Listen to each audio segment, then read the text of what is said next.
Bem-vindos. É difícil não ficar curioso com programas como o Shark Tank ou o Dragon's Den, não é? Sem dúvida. Ver aqueles investidores a analisar ideias, a decidir se apostam ou não. Tem ali um fascínio, aquela dinâmica. E olha, por acaso, a fonte que temos hoje até menciona um jogo, o Easy Tank, que é inspirado precisamente nessa ideia de avaliar conceitos de negócio assim, rapidamente. Ah, interessante essa ligação. Pois, e isto serve de ponto, pronto, para o nosso tema de hoje, o mundo agitado, vá, das startups. Queremos perceber melhor a relação, ou talvez a falta dela, entre estas novas empresas e os diferentes tipos de inovação. Uhum. Principalmente a inovação mais radical. Vamos mergulhar num artigo de 2019, do Edson Zogby, que nos dá uma perspectiva bem interessante sobre isto. Exatamente. É um artigo analítico que nos conviva a refletir sobre o que é que realmente caracteriza uma startup hoje em dia. Certo. Explora os tipos de inovação que mais vemos associados a elas e, talvez mais importante, questiona porque é que a inovação mesmo de ruptura parece ser menos frequente neste ecossistema do que se calhar imaginamos. Ok, vamos então desconstruir isto. O nosso objetivo é extrair do texto a definição de startup que ele propõe, perceber que formas de inovação são mais comuns neste universo, Sim? e investigar porque é que a inovação radical é mais rara e como é que este cenário varia, pronto, a nível global. Queremos, no fundo, olhar para além do rótulo, que às vezes é um bocado glamouroso de startup inovadora. Exato. Ir um pouco mais fundo. Então, comecemos pela base. Como é que este artigo define uma startup?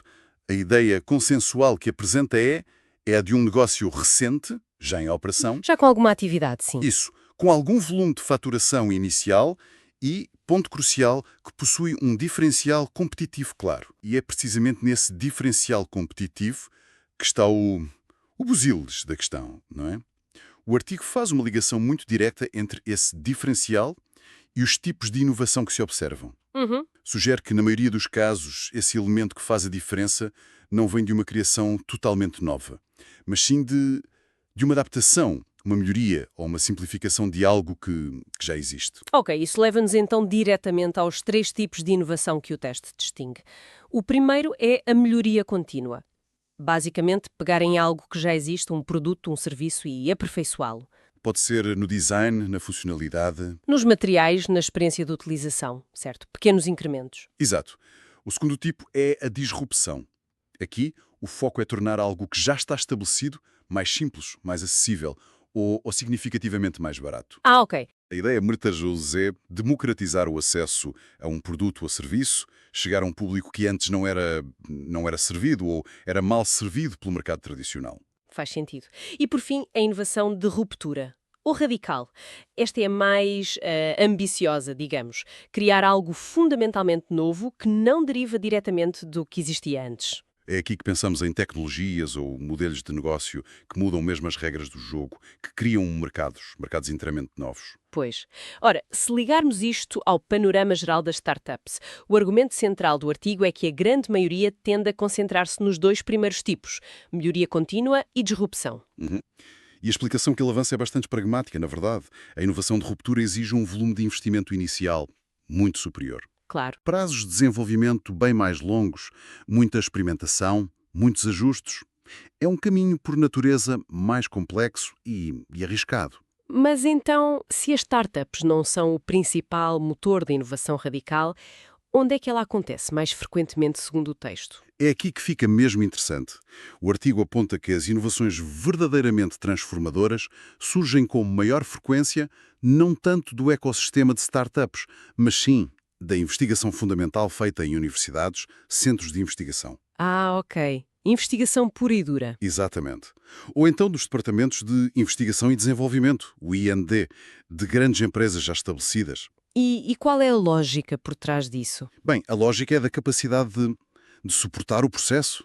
Estas instituições, sejam académicas ou grandes corporações, geralmente têm mais músculo financeiro e horizontes temporais mais longos, Certo? Não precisam de resultados tão imediatos. precisamente. Conseguem absorver o investimento avultado e, crucialmente, a elevada probabilidade de fracasso que acompanha a busca pelo radicalmente novo.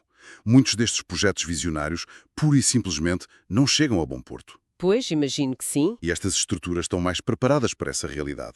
Uma startup, que por natureza é mais frágil e tem pressão por resultados rápidos, tem menos margem para isso. Faz todo o sentido. O artigo também estabelece uma hierarquia de risco, não é? Associada a cada tipo de inovação. Apresenta a disrupção como a opção de menor risco. Porquê? Porque se baseia em algo já conhecido, um mercado existente, o objetivo é torná-lo mais eficiente ou acessível. É complexo, claro, mas é menos incerto do que criar algo do zero. O risco existe, mas é mais contido. Exatamente. Depois, a melhoria contínua surge com o risco intermédio. O texto argumenta que melhorar substancialmente algo pode ser até mais difícil do que simplesmente simplificar ou baratear. A sério? Porquê? Porque exige investimento em pesquisa, desenho, talvez materiais superiores, mas, ainda assim, parte-se de uma base conhecida. Não se está a inventar a roda. Ok, percebo. E, sem surpresa, a inovação de ruptura é classificada como a de maior risco. Sem dúvida.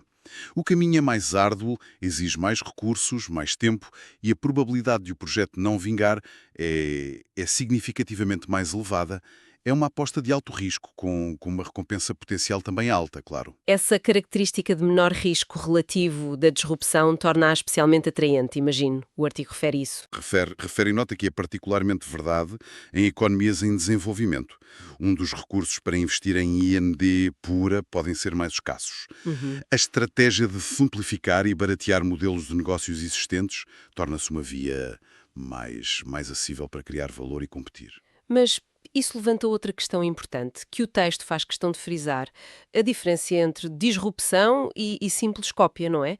Precisamente. O artigo lança um alerta muito pertinente. É fundamental não confundir disrupção genuína com aquilo a que ele chama oportunismo comercial. Oportunismo comercial. Sim, Ou seja, pegar numa inovação que deu certo num mercado desenvolvido e simplesmente replicá-la noutro país. Embora possa ser um negócio viável, atenção. claro, pode dar dinheiro. Pode, mas o texto argumenta que isso não é inovação disruptiva no sentido estrito, porque não altera fundamentalmente a dinâmica do mercado local a partir de uma nova abordagem conceptual. Apenas importa uma solução. É uma distinção subtil, mas importante. É um ponto crucial, sim, para evitar equívocos. E para tornar isto mais concreto, o artigo usa o exemplo da Uber. Como é que a Uber se encaixa neste esquema? O texto analisa a Uber como um caso interessante de combinação de inovações. Por um lado, identifica uma forte componente de disrupção. Ok, Conseguiu oferecer um serviço de transporte individual substancialmente mais barato, tanto para quem o usa como para quem o presta, o condutor, quando comparado com o modelo tradicional dos táxis. certo. E a outra componente? A outra é a melhoria contínua.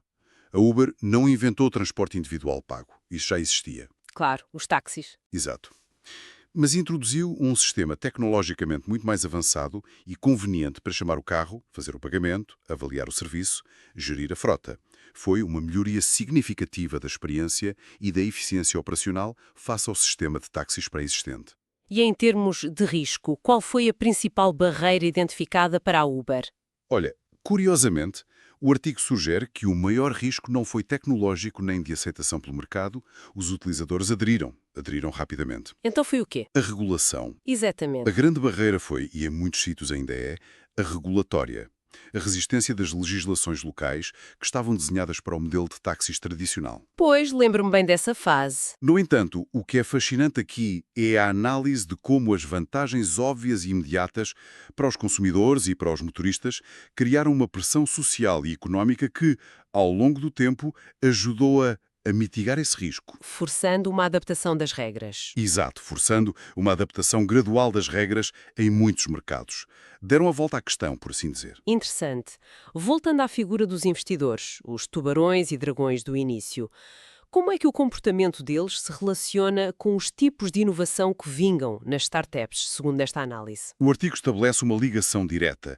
Argumenta que estes investidores, como seria de esperar de qualquer gestor financeiro prudente, procuram naturalmente minimizar o risco dos seus investimentos. Querem retornos, mas com uma incerteza controlada. Precisamente. O que os leva a preferir que tipo de startups? Exatamente. A consequência é que tendem a favorecer startups focadas na disrupção ou na melhoria contínua. Estas são vistas como apostas com um potencial de retorno interessante, mas com um risco mais calculável do que a inovação radical. São formas de expandir o portfólio com negócios que têm uma base de mercado mais clara ou que otimizam algo já existente. Sim mesmo. O texto até refere um pormenor curioso sobre o período pós-crise financeira de 2008. Com o crédito bancário mais restrito, alguns destes investidores chegaram a atuar quase como bancos, Como assim? oferecendo empréstimos em vez de capital de risco, por considerarem essa opção menos arriscada em certos contextos. Menos upside, talvez, mas também menos downside. Percebo. E qual é o resultado final deste cenário para o ecossistema empreendedor? O que é que isto gera? Bem, o resultado descrito no texto é um ecossistema que pode ser muito vibrante, com muitas startups a surgir, muitos investidores ativos, mas onde a inovação verdadeiramente radical, aquela que cria novos paradigmas, é relativamente rara. O foco dominante acaba por ser otimizar, simplificar, tornar mais eficiente ou acessível o que já existe. Exatamente. Em vez de inventar o completamente novo. Isto aplica-se mesmo às chamadas unicórnios, aquelas startups avaliadas em mais de 1.000 milhões de dólares. Sim, o artigo argumenta que mesmo o estatuto de unicórnio não é sinónimo de inovação de ruptura. Uma empresa pode atingir essa avaliação massiva, sendo extremamente bem-sucedida na execução de um modelo de disrupção ou de melhoria contínua em larga escala. Sem necessariamente ter criado algo radicalmente novo na sua gênese. Exatamente.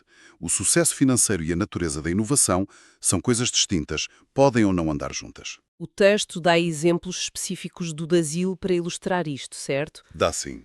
Menciona, por exemplo, a 99 Táxi. Na análise do autor, é descrita essencialmente como uma adaptação ou cópia do modelo da Uber para o mercado brasileiro. Ah, ok. E, portanto, não seria um caso de inovação disruptiva própria, mas sim de oportunismo comercial, usando a terminologia do artigo. E outro exemplo? Menciona também o Nubank. Este é apresentado como um exemplo claro de disrupção no setor financeiro. Sim, esse é muito conhecido. Conseguiu simplificar radicalmente e reduzir os custos dos serviços de cartão de crédito e contas digitais, desafiando diretamente o modelo mais complexo e caro dos bancos tradicionais no Brasil. É disruptivo, sim, mas não classificado como inovação radical ou de ruptura pelo autor. Portanto, o ponto central do autor relativamente a estes casos de sucesso brasileiros é que eles representam adaptações ou otimizações inteligentes, mas não a criação de algo. Sem precedentes. Exatamente. E a partir daqui, o artigo alarga a perspectiva para um panorama mais global. Contrasta este cenário com o dos países que consistentemente lideram os rankings mundiais de inovação. E que diferença é que o texto aponta? O que é que esses países fazem de diferente? Argumenta que nessas economias mais avançadas em termos de inovação, observa-se uma presença mais significativa da inovação de ruptura.